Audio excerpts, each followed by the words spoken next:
Hi welcome guys. तो part 2 of budget में आपका स्वागत है। और आपने अगर पार्ट 1 नहीं देखा है तो चैनल पे जाके पार्ट 1 देखिए। अब हम डिस्कस करने वाले पार्ट 2। पार्ट 1 में अभी तक यहाँ तक डिस्कस किया है, ठीक। तो अब देखते हैं ज्ञान थीम के अंदर investing in people, economy and innovation. तो इसमें पीएम रिसर्च फेलोशिप, ठीक, प्रोवाइड 10,000 फेलोशिप। कितनी है? 10K। ये याद रखिए कितनी है, 10K fellowship for technology research in IIT and IIS। अब आप पूछोगे कि इतने सारे फिगर करने हैं क्या? मान लीजिए 10K। अब एक पढ़ाई का सुपर फास्ट तरीका है कि आप पढ़ते चले जाइए। अब ये मत सोचिए कि याद रह रहा है या नहीं रह रहा है। मल्टीपल रिवीजन करते रहिए, पढ़ते चले जाइए। ऑटोमेटिक वो ऑब्जेक्टिव क्वेश्चन है, ऑब्जेक्टिव में आप ऑप्शन देखेंगे तो ऑटोमेटिक समझ आएगा आपको कि यही आंसर है। तो ये इंट्यूशन सबकॉन्शियस माइंड में बैठ जाएगा। आप बार बार रीड करिए। सिर्फ देखिए 10,000 फेलोशिप याद रखिए। उसके बाद रिसर्च डेवलप इनोवेशन में टू अदर, ये याद नहीं रखनी। मान लीजिए फिगर कितना एलोकेशन है, हर स्कीम का याद करना पॉसिबल नहीं है यूपीएससी सीएससी के लिए, और उतना भी अंदर नहीं जाते ये। मान लीजिए सिविल सर्विस एग्जामिनेशन की प्री में, तो इसमें ज्यादा कुछ है नहीं, ठीक। तो अब आगे बढ़ते gene bank for crop germ plasm. अब देखिए सेकंड जीन बैंक है ये। सेकंड जीन बैंक जो क्रॉप के वेरियस जीन होते हैं ना उनको कॉन्जर्व करने के लिए आपको सर्च करना है फर्स्ट जीन बैंक का है, ठीक। फर्स्ट जीन बैंक का लोकेशन आपको बताना है। ये सेकंड जीन बैंक है। और जर्म प्लाज्म मतलब क्या होता है? जर्म प्लाज्म मतलब वेरियस प्लांट्स, मतलब जो प्लांट होते हैं उनमें जेनेटिक डाइवर्सिटी होती है वेरियस काइंड की, जो तो उसको जर्म प्लाज्म बोलती है। मतलब पुरानी एक एंशिएंट वैरायटी है, एक अलग वैरायटी है, उसी एक को जर्म प्लाज्म बोलेंगे, उस प्लांट को एक जर्म प्लाज्म बोलेंगे। तो ऐसे अलग वैरायटियां होंगी तो अलग अलग जर्म प्लाज्म, ठीक। न्यूट्रिशनल सिक्योरिटी और फूड सिक्योरिटी, क्योंकि होमोजेनाइजेशन की वजह से है ना, डाइवर्सिफिकेशन कम हो रहा है और उसकी वजह से न्यूट्रिशनल फूड सिक्योरिटी को थ्रेट हो सकता है। कभी ये डिटेल मेंस के ओरिएंटेड वीडियो में देखेंगे कैसे इंपैक्ट करता है। अब ज्ञान भारतम मिशन ये क्या है? Conservation of manuscript heritage.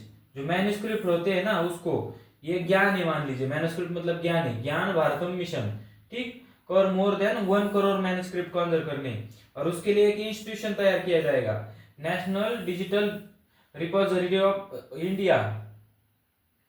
Indian knowledge system for knowledge sharing up to setup. मतलब ये बहुत बड़ा नाम है, ऐसा कुछ है, ऐसा याद रखिए। और मेंस में ऐसा इतना बड़ा लिखना पॉसिबल ही नहीं है एज ए इंस्टीट्यूशन, ठीक। नेशनल जियोस्पेशियल मिशन, ये मेंस में यूज कर सकते हैं आप, GS3 में स्पेशली और GS2 के गवर्नेंस पार्ट में।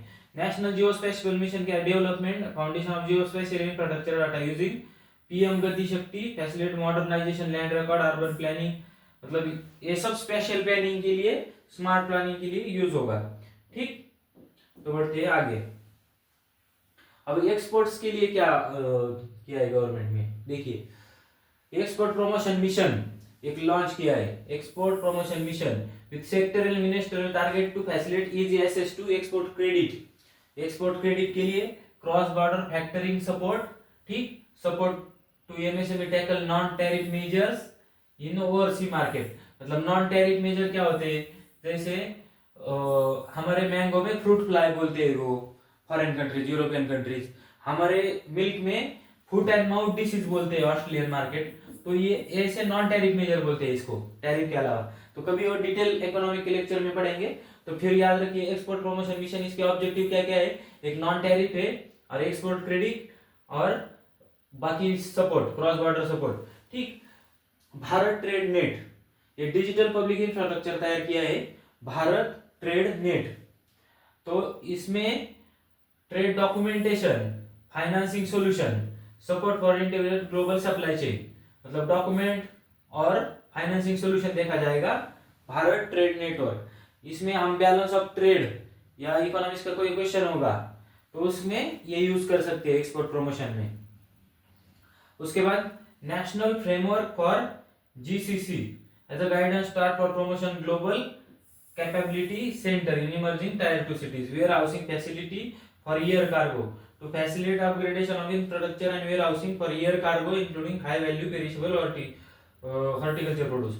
तो एयर कार्गो के लिए भी फैसिलिटी किया है। ठीक, उसके बाद अब हमने जो देखा था तो reforms as a fuel, fuel क्या है इकोनॉमी में, इन्होंने बोला था रिफॉर्म्स ये फ्यूल है, तो इसके बारे में ये चर्चा कर रहे। तो रिफॉर्म्स क्या क्या कर रहे, financial sector reform and development, financial sector के रिफॉर्म देखते हैं। ग्रामीण क्रेडिट स्कोर चालू किया है, एक नया कंसेप्ट लाया है Grameen credit score to serve credit need of SHG member and people in rural area. मतलब अब सिविल देखते थे आप, वैसा ही अलग ग्रामीण स्कोर है, वो सिर्फ रूरल पीपल के लिए और एसएचजी मेंबर के लिए होते हैं। अब देखिए फाइनेंशियली रूरल एरिया में ज्यादा डिफॉल्ट होते हैं, तो इसलिए उनको अलग क्लाइमेट विगरीज होती है, डिजास्टर होती है, उनका अलग क्रेडिट स्कोर चाहिए, इसलिए ग्रामीण क्रेडिट स्कोर। नाबार्ड ये setup, NABARD to setup a partial credit enhancement facility for corporate bond for infrastructure, partial credit enhancement facility ये तैयार की जाएगी। ठीक, revamp central KCC KYC registry to be roll out, तो केवाईसी रजिस्ट्री रोल आउट होगी एक। ठीक, कोई ज्यादा फायदे का नहीं है प्रीलिम के लिए और मेंस के लिए भी। अब ये बोल रहे हैं कि speedy approval of company mergers. ठीक, FDI limit for insurance sector will be raised to 100%। अब ऐसे क्वेश्चन आते हैं प्रीलिम में, एफडीआई लिमिट कितनी है, कौन से सेक्टर में कितनी है, ऐसे पास्ट में भी आ चुके हैं। अब इन्होंने बोला है कि एफडीआई इंश्योरेंस सेक्टर में 100% जाएगी, पर वो अर्न करेंगे प्रॉफिट या प्रीमियम, वो प्रीमियम फिर भारत में ही इन्वेस्ट होना चाहिए, तभी इनको 100% एफडीआई अलाउड करेंगे इंश्योरेंस सेक्टर पर। ठीक,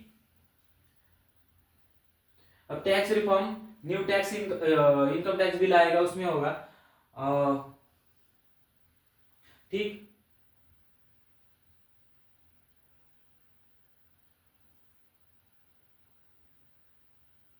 अब जन विश्वास बिल एक लाया जाएगा। जन विश्वास बिल का पर्पज क्या है, decriminalise more than 100 provision in various laws. सिर्फ ये याद रखिए कि जन विश्वास में सिर्फ ये डिक्रिमिनलाइज करने वाला है, इसमें भी ज्यादा इंपॉर्टेंस कुछ है नहीं।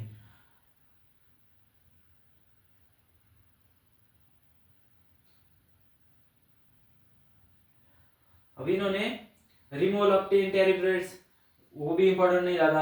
Apply not more than 1 cess और सरचार्जेस, तो एक से ज्यादा सेस और सरचार्जेस अप्लाई नहीं करेंगे, तो इसमें ज्यादा कुछ है नहीं प्रीलिम के लिए। इसमें भी एलसीडी एलईडी टीवी को मेक इन इंडिया में एग्जेशन किए है, उसमें भी ज्यादा एक promotion of MRO exemption tenure of. ठीक, उसके बाद अब इसमें एक्सपोर्ट प्रमोशन में क्या किया है, duty free input for handicraft and leather, मतलब जो लेदर में इनपुट लगते थे उनमें ड्यूटी लगती थी, उसमें इस सेक्टर में ड्यूटी हटाई जाएगी, कौन से, लेदर और हैंडीक्राफ्ट में। ठीक, उसके बाद चलिए देखते, काम की चीज पढ़नी है, हर कोई चीज नहीं पढ़नी। अब ये क्या बोल रहा है, improved access to life saving medicine. अब इन्होंने ये लाइफ सेविंग मेडिसिन, ये भी ज्यादा फैक्ट्स इंपॉर्टेंट नहीं है, 36 लाइफ सेविंग मेडिसिन कुछ इतना भी ज्यादा नहीं है।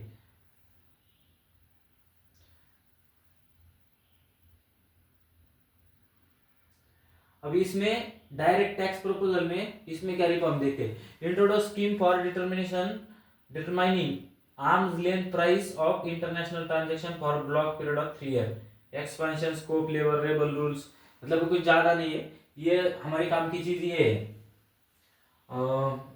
इसमें नील इनकम टैक्स रिटर्न है। ठीक, अब वैसे देखा जाए तो 12,75,000 तक इसमें ये नहीं है, टैक्स नहीं है, एग्जम्पशन मिलता है, पर वो टैक्स है पर एग्जम्पशन मिलता है, टैक्स फ्री होगा। और पर ये रेट दिए, मान लीजिए किसी का 12 लाख तक टैक्स, 12 लाख इनकम टैक्स है, ठीक, उसको 80,000 रिबेट मिलेगा, तो उस रिबेट में ही उसको 0 टैक्स भरना पड़ेगा गवर्नमेंट से। ये रिबेट मिलेगा 80,000, तो उसको टैक्स भरना नहीं पड़ेगा 12 लाख तक।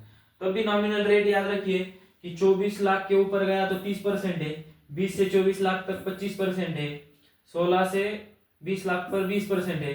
तो ये इतना भी ज्यादा इंपॉर्टेंट नहीं है, पर कभी कभार पूछ सकती है यूपीएससी, अनप्रिडिक्टेबल कमीशन बोलते हैं हम इसलिए, पर हल्का सा नजर डाल दीजिए उसमें, ठीक।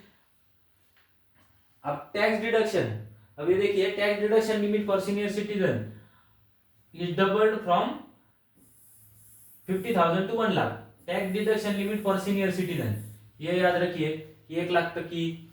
और जो टीडीएस होता है, annual limit TDS on rent increase to 6 lakh, ये क्या है बता दूं मैं आपको।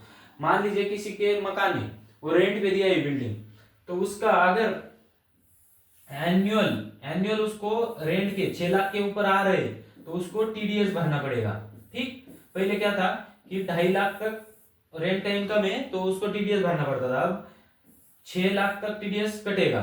6 लाख के ऊपर, 6 लाख के अंदर आपका रेंट है, मान लीजिए किसी के मकान का 30,000 रुपए 30,000 रुपए रेंट है, तो उसका क्या होगा 3,60,000 होगा, तो उसको भरना नहीं पड़ेगा टीडीएस। पर 6 लाख के ऊपर जाएगा तो भरना पड़ेगा, ठीक। अब इसके बाद देखते हैं,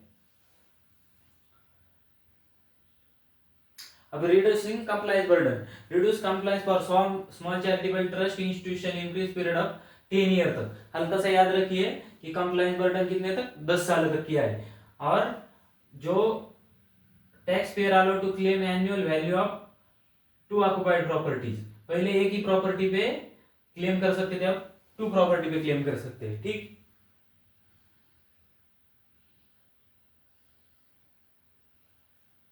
अब इन्होंने क्या क्या किया है, tonnage tax scheme inland vessel के लिए लाई है। अब क्वेश्चन आएगा tonnage tax is related to which, question direct question में पूछ सकता है, तो फिर वो बोलेंगे ट्रक ट्रांसपोर्ट के लिए, रोड ट्रांसपोर्ट के लिए, तो ये इनलैंड वेसल के लिए, जमीन के मतलब नदियों में विदियों में चलते हैं ना हमारे जहाज, तो उसके लिए ये, ठीक। Extension for incorporation 5 year startup, तो स्टार्टअप में कब तक का आएगा 5 ईयर तक, ठीक। और उसके बाद इसमें कोई ज्यादा प्रीलिम के हिसाब के है नहीं, ठीक। उसके आगे देखते रुपी कम फ्रॉम, अब ये इंपॉर्टेंट है, यूपीएससी इनडायरेक्टली क्वेश्चन पूछेगी, डायरेक्टली पूछेगी नहीं। अब हमारा पैसा कहाँ से आता है, सबसे 1 नंबर कहाँ से आता है, 1 number borrowing and other liabilities, ये देखिए 1 नंबर यहाँ से पैसा आता है, मतलब हम जो बोरोइंग करते हैं और जो भी गवर्नमेंट में अदर की लायबिलिटी है उससे 24% गवर्नमेंट को इनकम आता है। उसके बाद सेकंड मोस्ट है इनकम टैक्स, ठीक। थर्ड है जीएसटी, ठीक। फोर्थ है, चलो हम इसको लेते हैं नीचे, तो उसके बाद है कारपोरेट टैक्स, ठीक। अब यूपीएससी क्या पूछती है, क्रोनोलॉजी पूछती है। अब इसमें तो एक जान लिए, इनकम टैक्स ये डायरेक्ट टैक्स है, ठीक, ये डायरेक्ट टैक्स है, ये कारपोरेट टैक्स भी डायरेक्ट टैक्स है, ठीक। और ये जीएसटी वगैरह, तो ये याद रखिए कि डायरेक्ट टैक्स ज्यादा है, डायरेक्ट टैक्स ज्यादा है इनडायरेक्ट टैक्स से, ठीक। इनडायरेक्ट टैक्स सेकंड नंबर पे है, डायरेक्ट टैक्स 1 नंबर पे है। ये क्वेश्चन पूछती है कि government earn more than, direct statement आते हैं यूपीएससी में कि गवर्नमेंट डायरेक्ट टैक्स से ज्यादा पैसा कमाती है देन इनडायरेक्ट टैक्स, तो ये याद रखिए, ठीक। ये हो गई पहला फैक्ट। सेकंड चीज क्या हो गई, पहली चीज हो गई कि सबसे ज्यादा गवर्नमेंट को इनकम देने वाली चीज है, मतलब टैक्सेशन में देखेंगे इनकम टैक्स, ये सबसे ज्यादा गवर्नमेंट को इनकम मिल रहा है, ठीक। सेकंड नंबर पे कौन है, जीएसटी, सेकंड नंबर कौन दे रहा है, जीएसटी। यूपीएससी पूछ सकती है जीएसटी को गवर्नमेंट से सबसे ज्यादा पैसा मिलता है, तो गलत है, पहले इनडायरेक्ट टैक्स में मिलेगा। थर्ड नंबर पे किसका मिल रहा है, कारपोरेशन टैक्स, ठीक, कारपोरेशन टैक्स, तो ये 3 नंबर पे, तो ये सीक्वेंस, ये तीनों की सीक्वेंस बहुत इंपॉर्टेंट है, ठीक। उसके बाद बाकी तो माइनर है, वो ये चीजें इंपॉर्टेंट है। अब रुपी जाता का है, ये कितना परसेंट कहा जाता है गवर्नमेंट का रुपीज। अब देखिए इसमें सबसे बड़ा एक्सपेंडिचर क्या है, इसमें सबसे बड़ा एक्सपेंडिचर है state share of taxes and duties, मतलब जो राज्य सरकारों का जाना है पैसा, वो सबसे एक नंबर पे ये जा रहा है। ठीक, सेकंड नंबर पे क्या जा रहा है, सेकंड नंबर पे जा रहा है हमने जो कर्जा लिया है उसका ब्याज। ये देखिए बहुत ह्यूज अमाउंट है। सेकंड मोस्ट है कि हम जो कर्जा लिए अदर कंट्री से, आरबीआई से, जो भी है उसका इंटरेस्ट पेमेंट जा रहा है। ठीक, थर्ड नंबर पे क्या जा रहा है सबसे बड़ा, सेंट्रल सेक्टर स्कीम।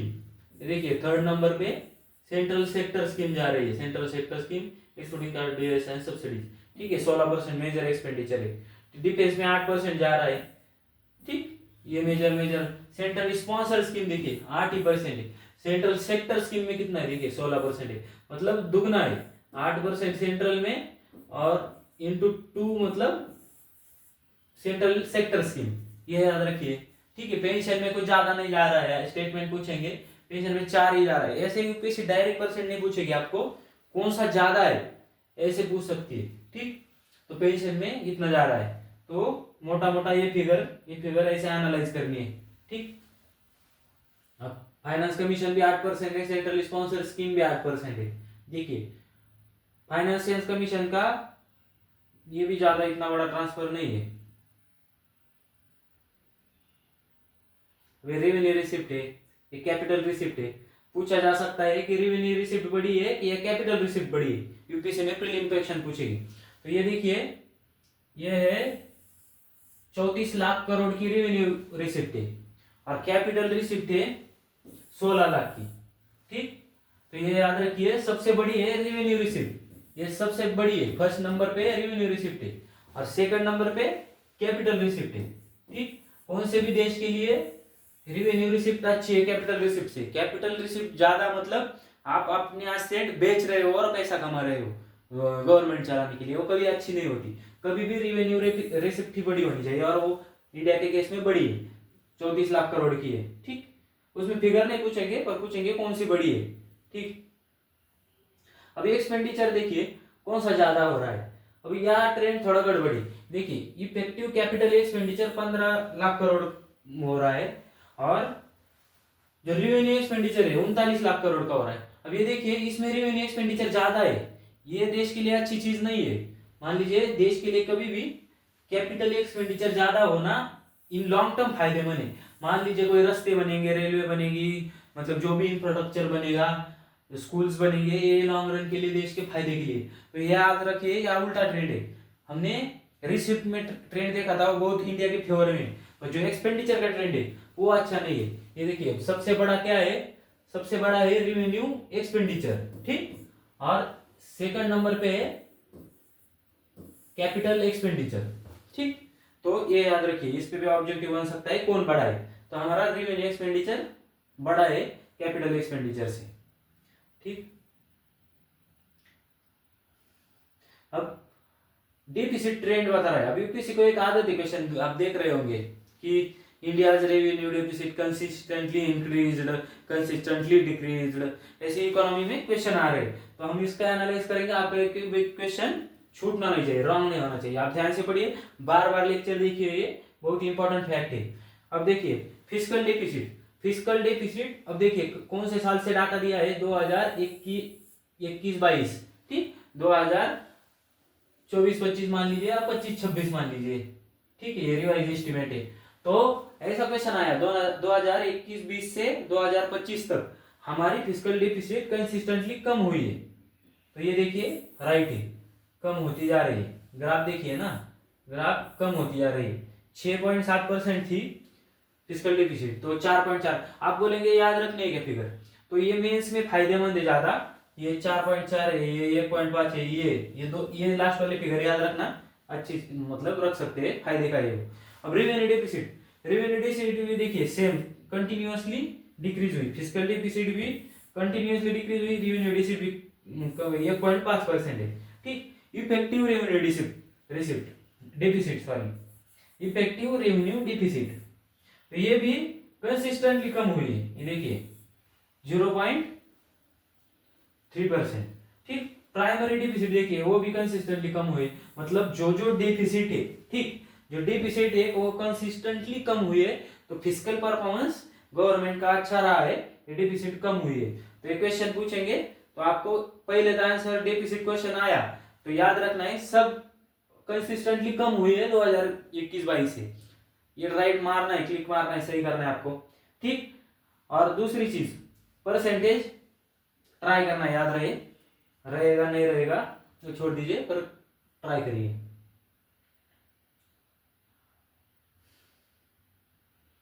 अब ये ट्रेंड इन नेट रिसिप्ट, अब देखिए ये नेट रिसिप्ट है ना, ये भी देखिए नॉन डेब्ट कैपिटल रिसिप्ट। ठीक, अभी इसमें देखिए इसमें कोई ज्यादा काम का हमारी चीज है नहीं। टोटल ट्रांसफर टू स्टेट्स, ये देखिए ये लाख करोड़ में, तो ये 2021-22 से कंटिन्यूअसली बढ़ा है, ठीक, कंसिस्टेंटली बढ़ा है ये, टोटल ट्रांसफर टू स्टेट बढ़ा है। अब कितना है, 25.60 लाख करोड़, मान लीजिए 25 लाख करोड़ हमने ट्रांसफर कर रहे हैं हम स्टेट को। ये मेंस में फैक्ट कोड कर सकते हैं, मेंस के लिए बहुत ही इंपॉर्टेंट डाटा है। ठीक, डिवोल्यूशन फंड, फेडरलिज्म, पॉलिटी में भी फेडरलिज्म है ना, उसमें आप कोड कर सकते हैं कि 25 लाख करोड़ है। अब ये सबसे इंपॉर्टेंट है ट्रेंड। अब देखिए एक्सपेंडिचर ऑफ मेजर आइटम्स, सबसे बड़ा एक्सपेंडिचर है डिफेंस एक्सपेंडिचर। ठीक, उसके बाद रूरल डेवलपमेंट, होम अफेयर। अब देखिए याद रखिए, अब देखिए सबसे बड़ा एक्सपेंडिचर किसका है। अब ये फिगर दिए, ये फिगर याद नहीं रखने आपको, क्वेश्चन नहीं आएगा इसमें, मतलब यूपीएससी सीएससी में तो इतना बारीक डाटा पूछेंगे नहीं, पर हमें ट्रेंड जरूर पूछ सकते हैं कि सबसे पहला कौन है। सबसे एक नंबर है डिफेंस, उसके बाद है रूरल डेवलपमेंट, ठीक, उसके बाद है होम अफेयर, और उसके बाद है agriculture, education, health, urban development. अब देखिए रूरल एंड अर्बन डेवलपमेंट में कितना अंतर है। रूरल डेवलपमेंट 2 नंबर पे है, अर्बन डेवलपमेंट 96 मतलब 96,000 पे 1 2 3 4 5 6 7 नंबर पे अर्बन डेवलपमेंट है। ठीक, उसके बाद है IT, energy, commerce, industry, social welfare, science. अब इसमें फिगर नहीं याद रखनी है, आपको ट्रेंड याद रखना है। मान लीजिए ऐसा क्वेश्चन पूछेंगे कि इंडिया एजुकेशन से ज्यादा हेल्थ पे सेंड करता है, तो स्टेटमेंट गलत है। ठीक, बाकी ऐसे पूछा जाएगा, तो याद रखिए ये ट्रेंड। ठीक, फिर से रिवाइज करिए फास्ट से, बताता हूँ। पहला है डिफेंस, सबसे एक नंबर डिफेंस, वो तो याद ही रखना है, डिफेंस पे इंडिया ज्यादा स्पेंड करता है, सबसे ज्यादा। उसके बाद है rural development, home affair, agriculture, ठीक, एजुकेशन, और बाकी health, telecom, IT, social welfare, science department. ठीक है गाइस, इसी के साथ हमारा आज का लेक्चर खत्म हो गया। और ऐसे लेक्चर देखते रहिए और ये वीडियो बार बार देखिए, तब तो आपको याद रहेगा, क्योंकि इसमें मटेरियल बहुत डेंस है। चलिए धन्यवाद, इसी के साथ गाइस मिलते हैं अगले वीडियो में।